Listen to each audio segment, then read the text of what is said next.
What's up, DAW Nation? My name is Wyatt Troy, and I want to welcome you to episode 46.5 of Behind the DAW, where we usually interview music producers, artists, music industry experts, and people of that nature on an emotional, philosophical, artistic, and music business basis. But as you notice, this is a 0.5 episode. That means that we take the audio from our YouTube series In the DAW, and we put it into podcast form so that you can listen to it on the go and get that perfect combination of emotional and technical knowledge. Now, in this episode, our guest is KUURO. They're going to be breaking down their song Better Now. So in this episode, we're going to be talking about creating a cover for a song, finding your own mixing style, and adding swing to your drop rhythms. By the way, we recreated the bass preset that KUURO talks about in this episode, and we're giving it away for free. Link in the description. But DAW Nation, we're going to get into this interview right after we get back from thanking our sponsor.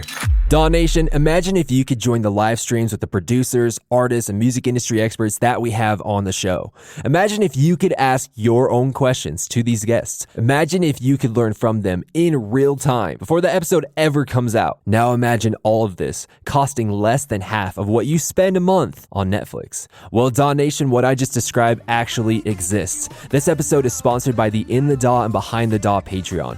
For only $5 a month, you can get access to our private Discord community where we do the live streams of our interviews. You're able to come on, watch the interview, ask your questions, interact with the guest, and we always pick someone from our Patreon to join the Zoom call. Not just the live stream, but the actual Zoom call where you get to meet the guest face to face. If you want to take a huge step forward in your music career, then check out the In the DAW and Behind the DAW Patreon at patreon.com/InTheDAWWW. That's patreon.com/InTheDAWWW. There's also links in the description for the Patreon. If you have any questions about this, you can email me at wyatt@behindthedaw.net, or you can DM me on Facebook or Instagram. But DAW Nation, let's get into this week's interview.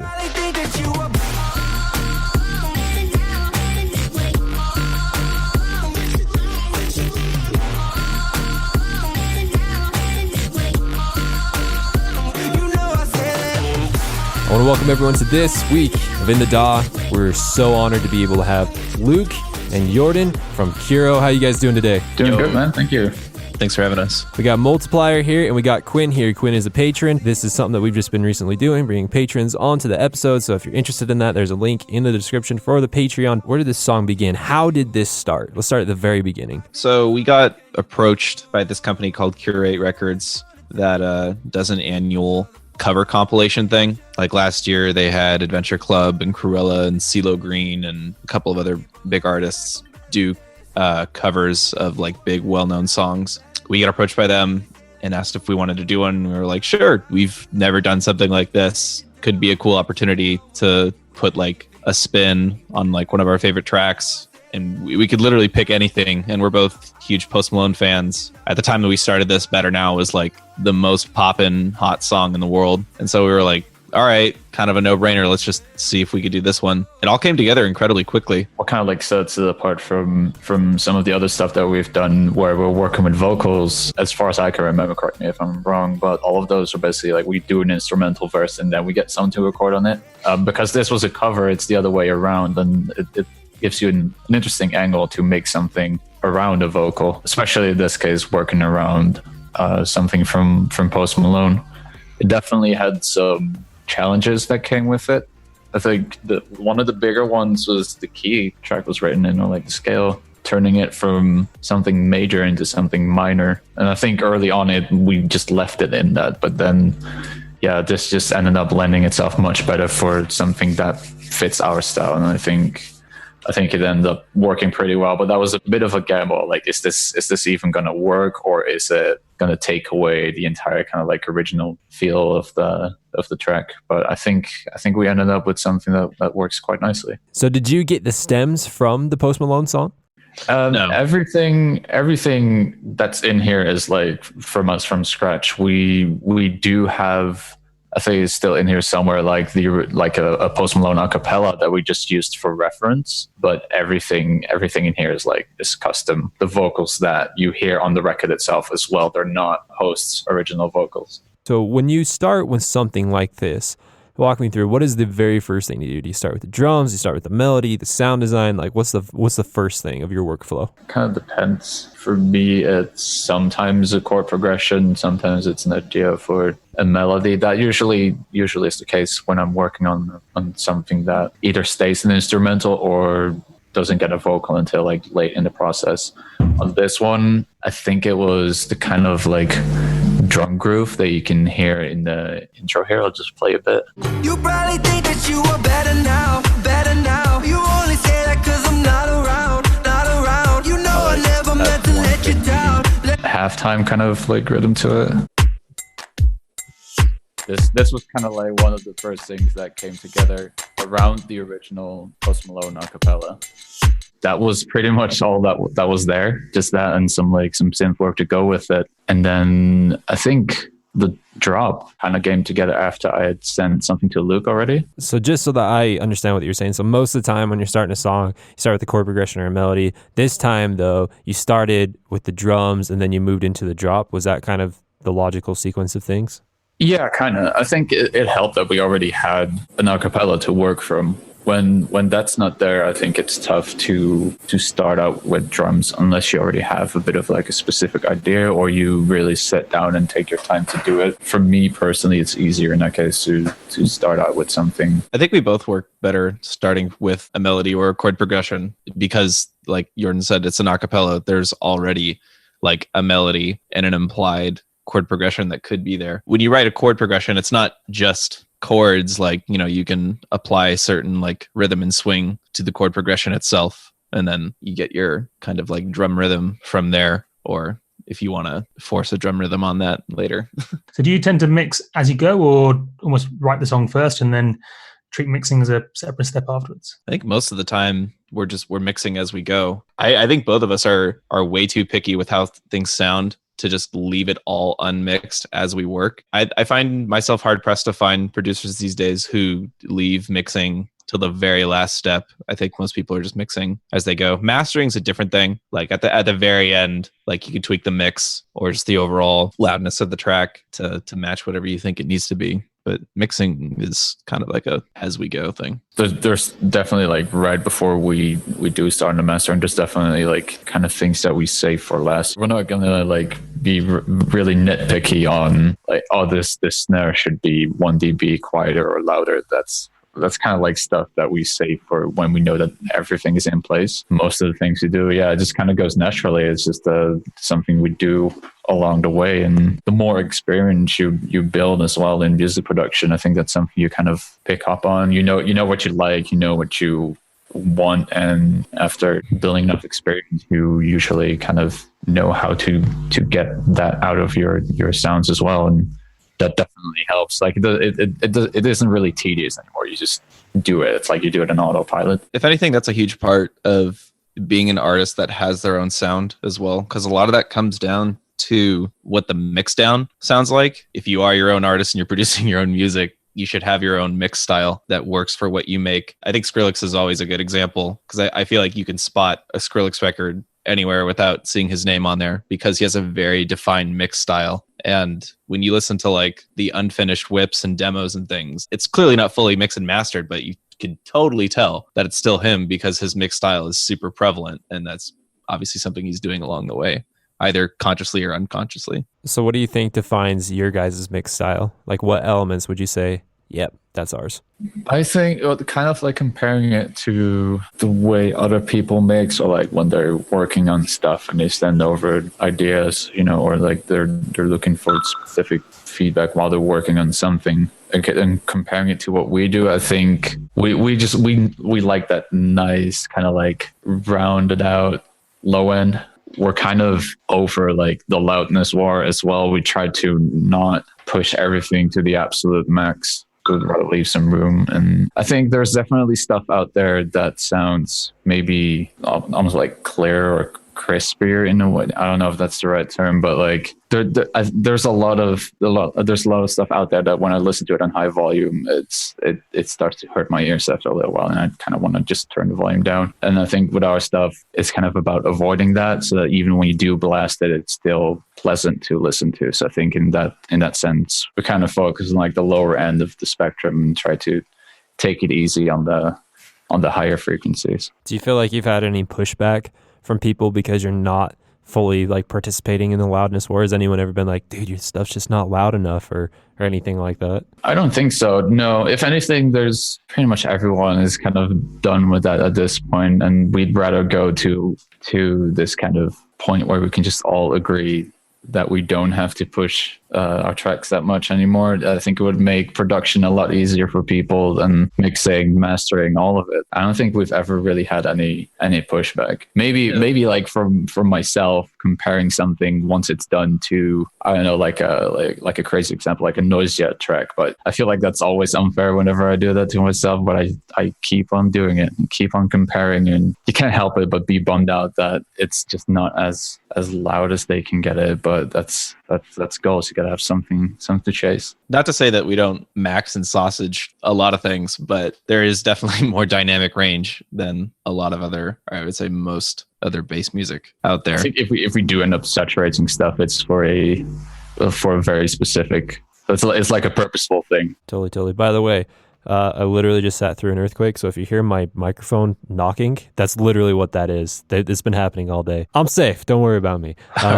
Do you sidechain compress everything, or just like the main synths and bass related to like your sound effects and stuff? Just the main stuff. This is kind of like a template that I like to go with. I just have these two ready to go as soon as I open up FL Studio. The full kind of like heavier sidechain for the sub, obviously, and some other things that I really want to duck when the kick or snare hit. And then the lighter one is usually where I route synth stuff to here and there. I don't think it's necessarily a good rule to be like, oh yeah, everything has to be sidechained, compressed to the kick. As a rule, it's for us, it's more like, does it need it or doesn't it? There's definitely been occasions where instinctively I'd start to sidechain something, but then if you take a moment and just think about it, like, does it really need it? And then taking it off again, it sounds like this sounds way nicer. I think at that point, if the mix allows for it, I'd definitely rather like keep the amount of stuff that's being sidechained to a minimum. Like just do it if it's necessary. But I think there's also a point where you just overdo it. Like Luke said, not everything has to be sidechained. I saw something about the transient master that you automated. What's that for?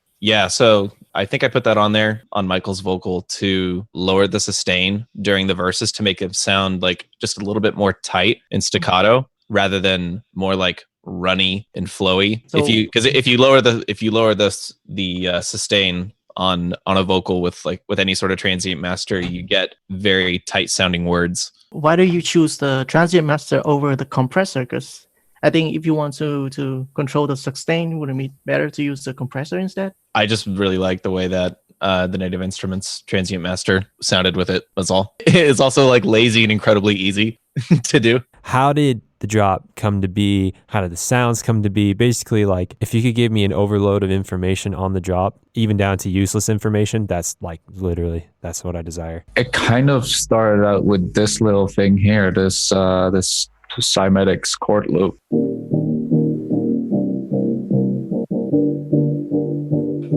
And like already kind of like cut it up here. Yeah, you chopped it up a little. With this kind of like reverse sidechain. Yeah, just kind of like automating the volume of it, and I think besides super filtered. And like I literally just wanted that kind of, what is this, like 135 to 600 hertz, just that kind of like nice mid.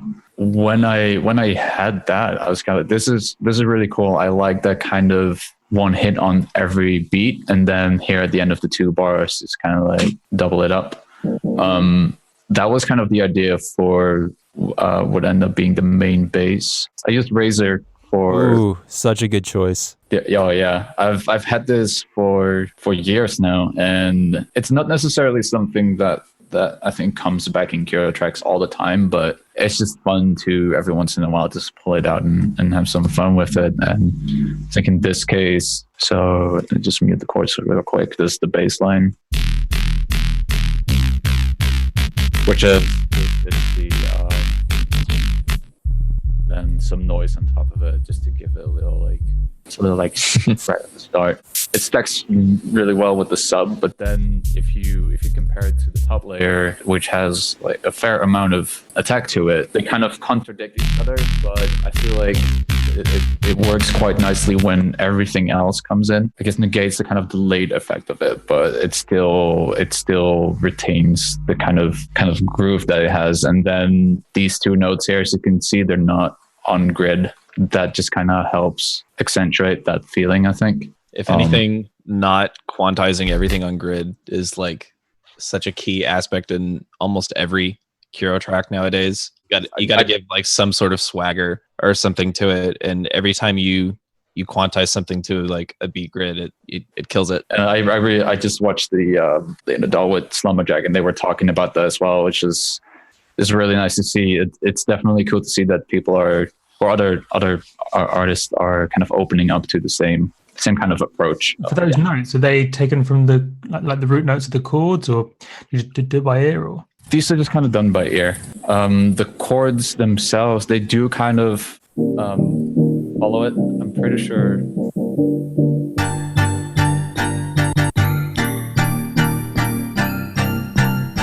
Yeah, this is pretty much the root note of the chords. Yeah. A beat without everything on there. Yeah, just as like a dry. It's super thin on its own.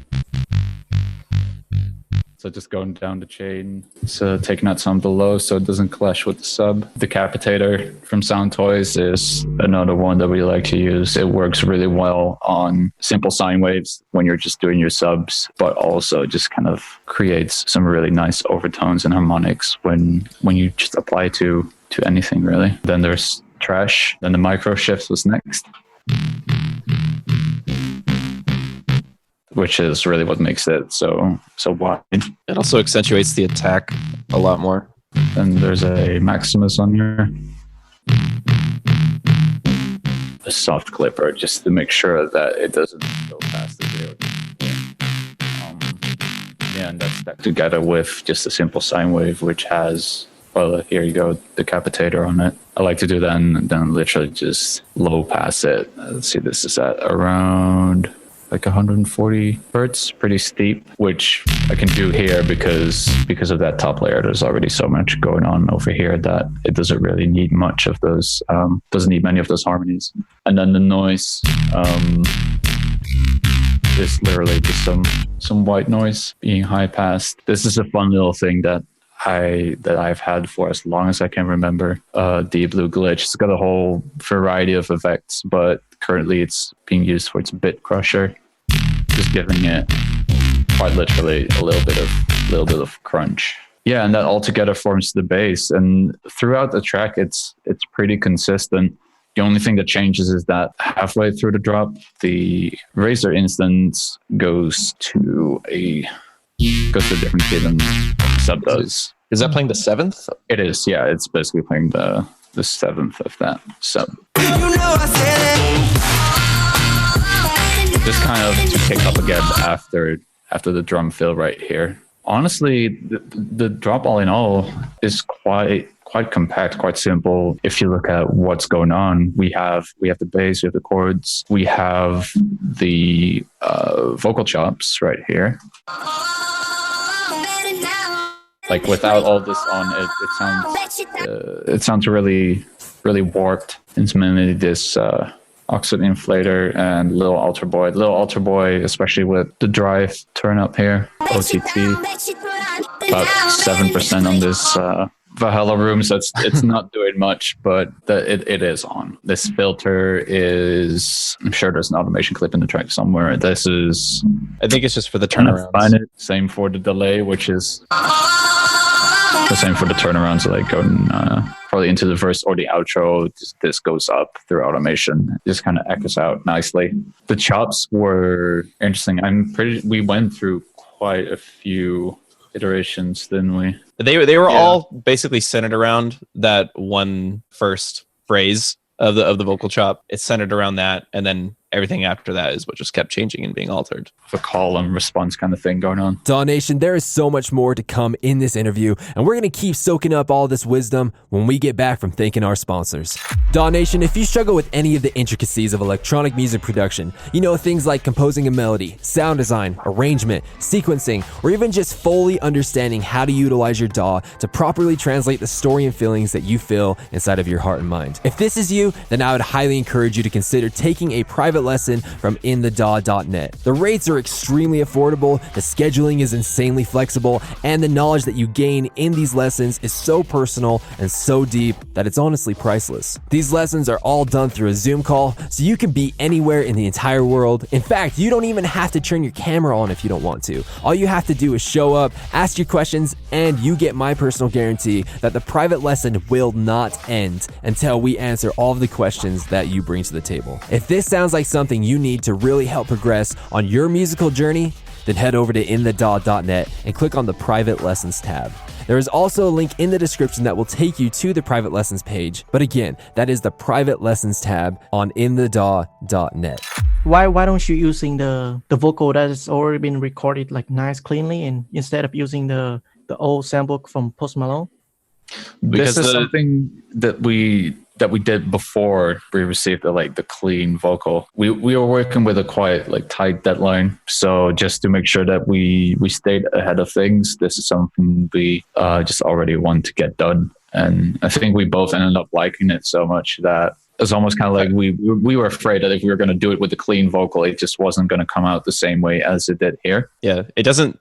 When we swapped the vocals out, just basically plug in Michael's vocal for the really warped, it loses so much character, and because it's dirty is what makes it sound kind of cool. When it's in the mix and everything's happening around it, you have no idea that it's like some warped DIY acapella thing. But yeah, listening to it solo, it sounds kind of ugly. In the mix, the ugliness is what gives it character. You mentioned you had a tight deadline for this, so how many hours do you reckon went into the entire project? Oh, of course not. 28, but it's probably not really 28. Yeah. No, this is definitely with all breaks that I've taken on this counted in. Yeah, I would say something closer to 15, maybe. I don't think we spent more than a week's worth on this. So you guys prefer to work with MIDI more than bouncing out the audio in case the other guy don't have the VST plugins? Okay, so for example, Luke has Keyscape. It's great for it. It's got pianos, Rhodes. It's got a ton of amazing anything key related. I don't have that.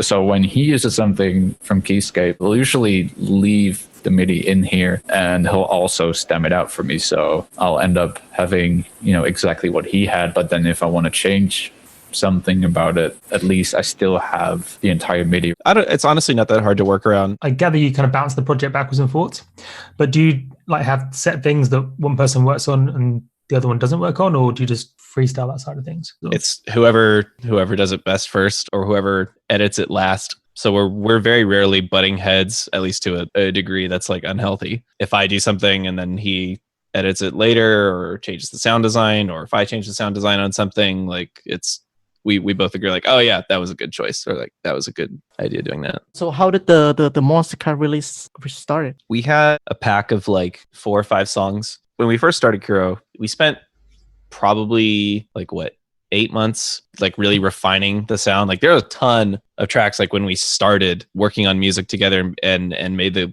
conscious effort of okay, we're gonna be a duo, we're gonna do this thing. There are so many songs that do not sound like what KUURO sounds like today that will probably never see the light of day, because we spent so much time trying to figure out okay, what is our sound? What is the sound that's gonna define us? After those many months of really working it down, we had 4 or 5 songs that had kind of a cohesive sound and matched this branding that we wanted to put together. And we were pitching those around to a bunch of labels, and Monster Cat was one of them. And they were super receptive on it. Yeah, we've had a pretty close relationship with them. They're a great label to work with. When we had our solo projects before KUURO, we actually, we submitted music there, and they never responded to us, which was hilarious. Me and our manager, Trevor, from Little Empire, after they showed some initial interest in us, we took a trip over to the Vancouver office and had some meetings with them. Their A&Rs actually do listen. We're very close with their A&R team. I can tell you personally from being at the office, like they are listening to music and demos all the time to a degree that I would just get so fed up with bad music being sent to me. If you send it, they are listening, and if they like it, they will get at you. I've been in the room plenty of times when John, one of the head A&Rs, has like heard a demo from somebody who's a complete no name or just like a very new producer, and he's been like, whoa, like this is really cool, and he'll respond directly to them and make sure that they're like, hey, this is really interesting, like we want to hear more from you. I think a lot of new producers just become really discouraged and feel disenfranchised because they're very new and they probably send out a ton of demos and never get any response. So they're like, are the A&Rs even listening to my stuff? And just be assured they really are. And they just get so many demos, they can't just reply and say no to 100 people. The power that comes with following up and being consistent and keep coming back gracefully, okay? Not creepily, but gracefully. Keep coming back it's just insane. It's absolutely powerful, you know, and respectfully following up. Not, oh, I can't believe you didn't open this email. I can't believe you didn't like this song. I hate you. I hate your brand. You know, nothing like that. No, there's no room for that. It's more so just being like, if they don't get back at you, you follow up. If they still don't get back at you, then you send the next song out when you're ready, and you just keep going on the process, because one or two things are going to happen. They're either going to reach back out and talk to you, or you're eventually going to get so good that they're going to reach back out and talk to you. Do you guys agree with that? Yeah, Sure. Absolutely. Yeah. It's very rare that you'll find someone who is so good that they're completely unnoticed by labels and they don't get any recognition whatsoever. Like if you're good enough, and once you reach that level, like the recognition and like notoriety, people will start paying attention to you. It's just how it works. Kind of bringing it back to the production side, you know, what is your favorite for both of you? So this can be two different answers unless you guys have the same opinion on this, but what is your favorite sound design technique that you guys love to do? Maybe in the song, may not be in the song, just in general, you're just like, man, I love sound designing this way. I've never been asked that question. It's so funny. I joke about this all the time. Both of us do, saying how like everything that's cool that ever happens in a KUURO song is a happy accident. And it was not purposeful at all. I mean, there are plenty of times where things are incredibly purposeful. My favorite sound design technique is being like, oh, wait a minute, this is dope now. The classic, I didn't accidentally get into this mixer channel, but hey, this is actually pretty cool. Accidentally selecting the wrong preset that's like super aggressive on the processing. Honestly, I love cycling through trash presets until I get one that has like just it's in the realm of what I'm looking for, and then refining it through there, using the convolver on there, and then also using the little altar boy format and drive knobs on things that aren't vocals. You can get some really ugly and weird sounding stuff. I think for me, it's either going to have to be that giving something swing by just not sticking to the grid. I've really come to like to work with that in the past few months. Basically starting out with the simplest kind of sound and seeing where you can take that, mainly through saturation, basically. And what I like about that is that it's essentially a really kind of like nasty effect to apply. But I think if done well, you can make something beautiful out of that, if that makes sense. There's like doing it in a controlled way or just kind of like experimenting with it. I think some really great stuff can come from that. And that's definitely something that, you know, I've had plenty of days where I just open up FL and I'll just start messing around with sounds just for the sake of it and see where I can come up with. And that's for me one of the like fun parts of music production. I'll definitely never get tired of that. Thank you so much for coming on the show. Did you guys have a good time? Absolutely. Yeah, Thank you for having us. Hey, DAW Nation. Hope you enjoyed this episode of In the DAW that we did with KUURO, breaking down their song Better Now. If you enjoyed it, please like, comment, subscribe, repost, follow, you know, whatever is appropriate on the particular platform that you're listening on, like iTunes, Spotify, Google Play, Deezer, you know, wherever you're at. It just helps us know that we're moving in the direction that you need us to, DAW Nation. And finally, I would highly encourage you to check out the last episode of Behind the DAW that we just released. That one was with Lexi from Echoes. Man, what we talked about in that episode was profound. I'm not even going to give you any spoilers, all right? You're going to have to go see it for yourself. But DAW Nation, before we wrap this episode up, let's hear our final word from our sponsor. DAW Nation, do you struggle with getting your music heard? Does it feel like no one is receptive? No one cares? No one is reacting in the way that you thought they would? Maybe it's even leading you to feeling like you're wasting your time and you feel like you should just give up on music. DAW Nation, there is no reason for you to keep feeling this way. 100% of us have a tool that is constantly at our disposal, which can not only put our music out to a huge amount of people, but it can put it out to the right people.